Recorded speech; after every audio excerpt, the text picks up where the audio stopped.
Am fost să încărcăm butelia și am intrat până la Penny, n-am luat mare lucru ce-mi trebuie pentru astăzi la gătit. Și am zis să încep să filmez. Aș vrea să-mi fac așa un plan, deși nu sunt sigură că aș putea să mă țin de planul respectiv. Așa e mai lejer, mai... Când postez, atunci postez, când am timp, atunci am timp. Doar că bănuiesc că să postez mai regulat m-ar ajuta la algoritm. Am intrat la Penny, am luat niște banane,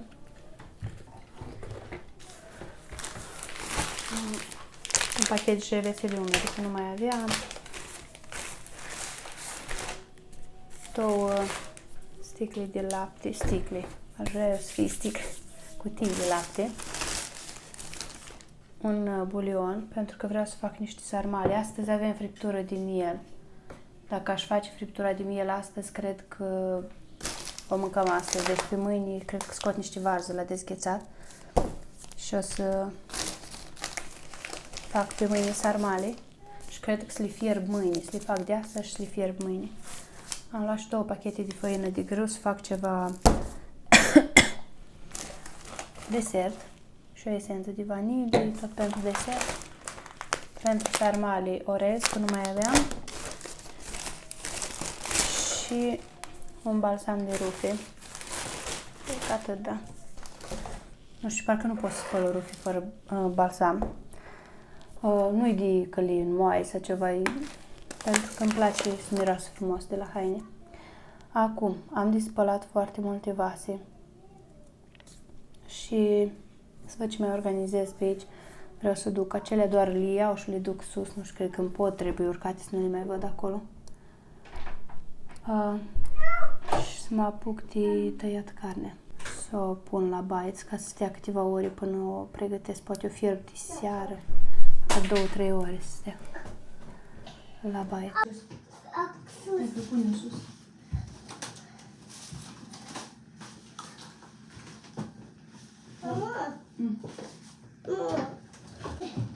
Bananone pun? În bucătărie trebuie să banana.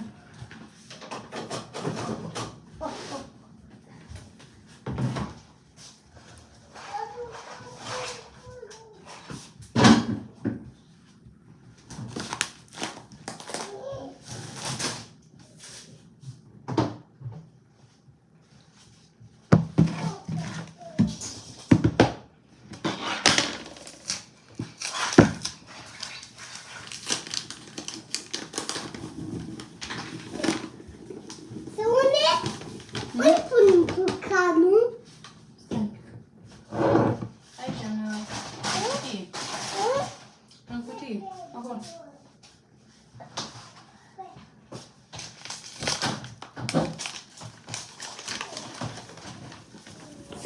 Sunt asta?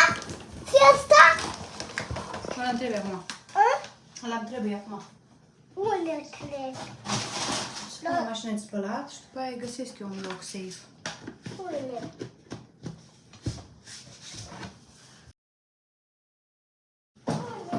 Nu goa. Unde, mame? Dă-mi face ăla.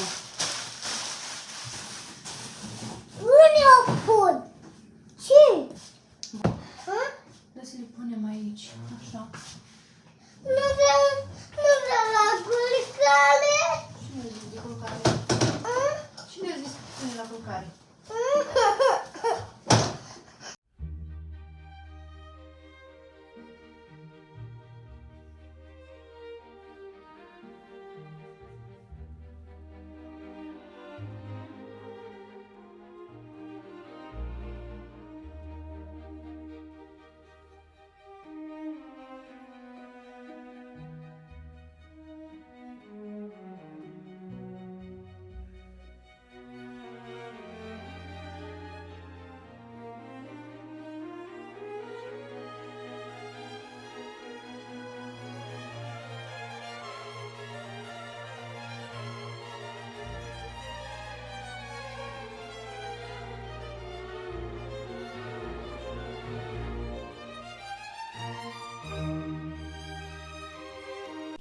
Am terminat de spălat toate vasele.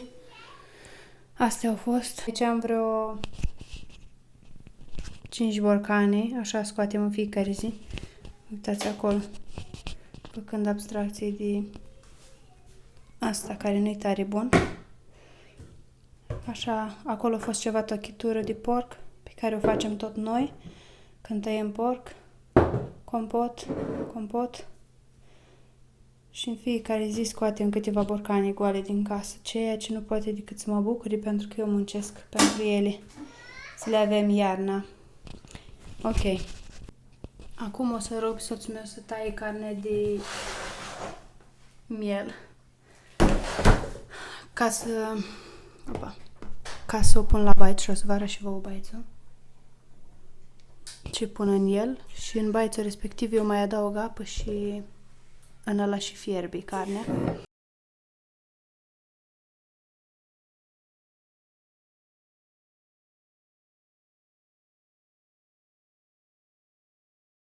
Așa arată. Am uitat să pornesc camera, am mai adăugat 2 pahare de apă și e aproape toată în apă, în baiț. Acum o pachetez cu folii tot și o țin în frigider.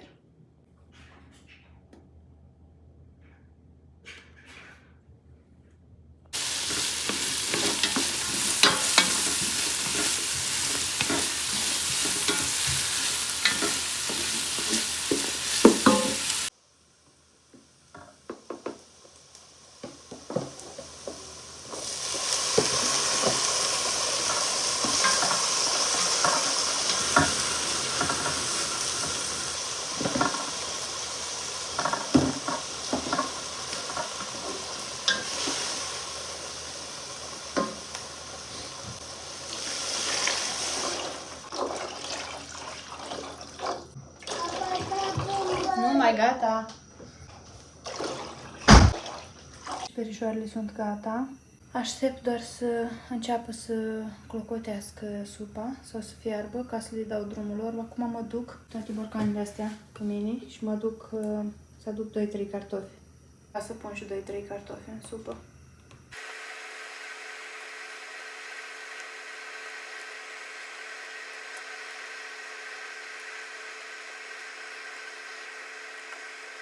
Bun, doar trebuie să mai fiarbă. I-am pus și cartofi și perișoarele.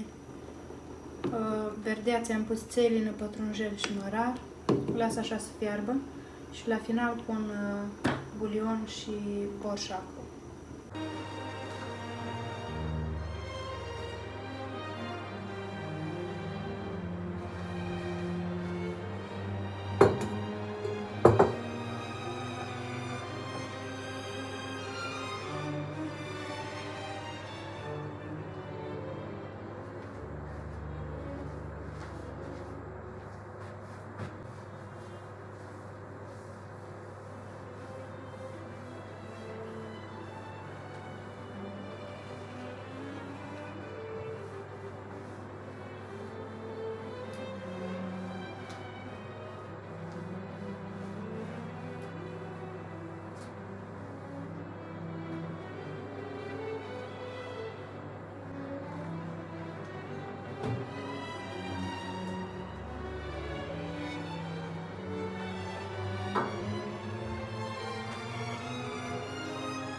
Asta e desertul pe astăzi, alivancă sau mălai, cum mai spun unii.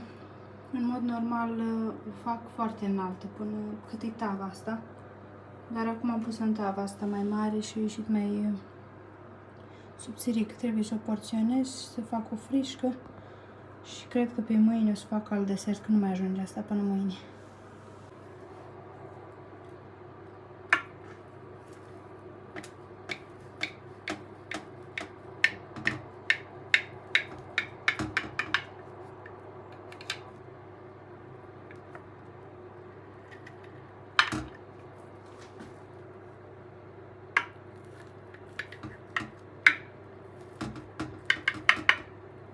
Așa arată. Eu nu mai am răbdare să... fac nicio frișcă, mai am treabă. Și Mănânc așa o bucățică. Dacă fie bine.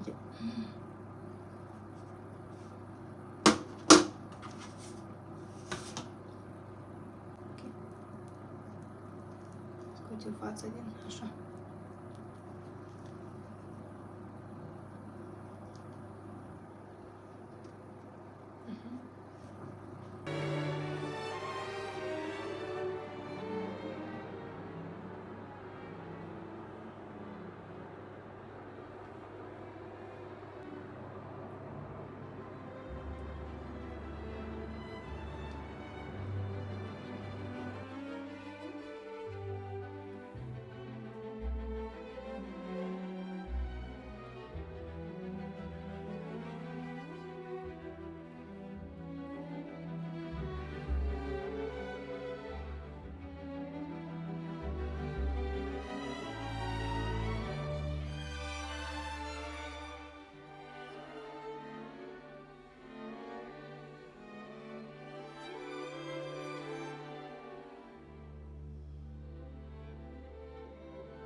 unde pleacă?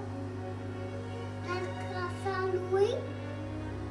Tata lui? Uite că vin, uite că... Ce?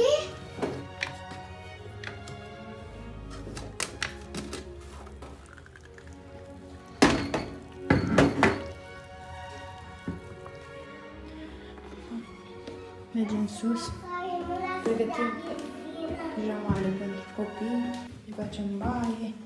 Haideți! Haide! Ha! Dă-te acolo. Mame! Da. Tapadit! Ce-ai făcut? Tapadit! Stai, Eu se...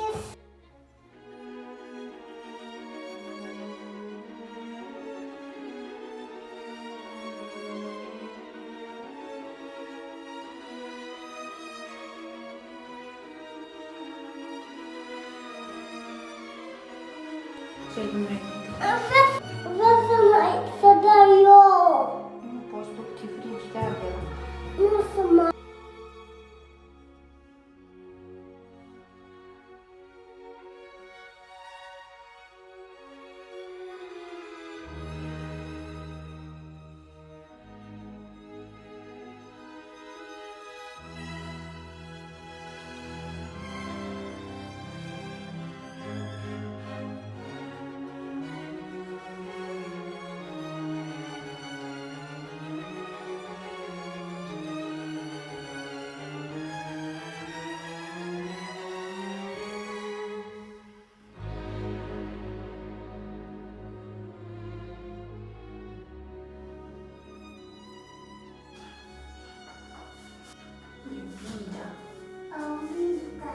Cine a obiect de lui mama?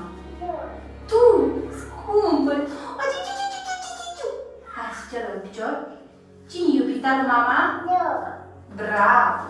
Zara e iubita. Hai să mă pupăm.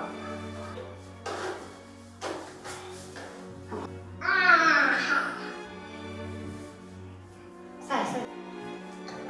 Papi, come back! Papi!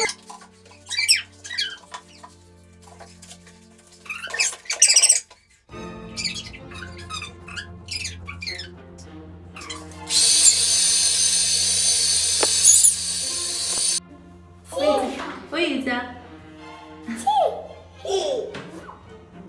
Uite la mama. Zara. Zara, uite la mama. Uite! Ia să văd pe Zara! Uite-te la Moise. Uite-te la Moise. Uite-te la Moise.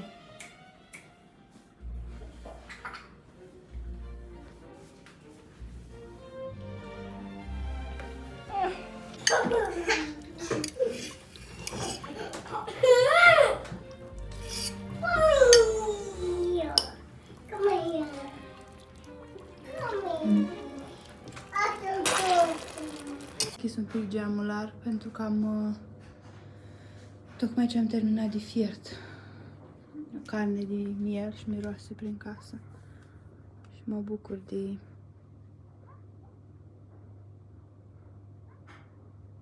a început să ningă din nou. Ce faine.